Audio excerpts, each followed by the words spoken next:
Hello everyone, কেমন আছো তোমরা সবাই? আজকে তাড়াতাড়ি ঘুম থেকে উঠে স্নান করে নিলাম। তারপর আমার একটা পার্সেল আসলো, সেটাকে ওপেনিং করে নিলাম। আর এটা হলো বিশ্বকর্মা পুজোর দিনের ব্লগ।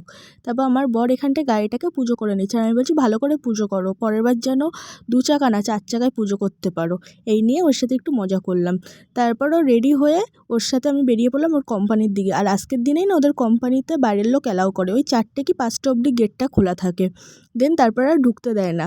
আর এটা আমার সেকেন্ড বার ওর কোম্পানিতে যাওয়া। আর গিয়ে তারপর ভিতরটা একটু ঘুরে নিলাম। প্রত্যেকটা ডিপার্টমেন্টে পুজো হচ্ছিল।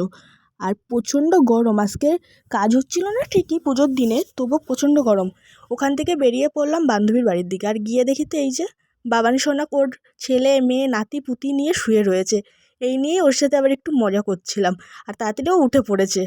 তবে এখান থেকে রেডি হয়ে সবাই মিলে চলে গেলাম একটা ক্যাফেতে। ওখানে গিয়ে হালকা পাতলা কিছু খেয়ে দিয়ে সবাই মিলে আড্ডা দিয়ে এরকমভাবে দিনটা সেদিন কাটালাম। ভিডিওটা ভালো লাগলে শেয়ার করো, বাই।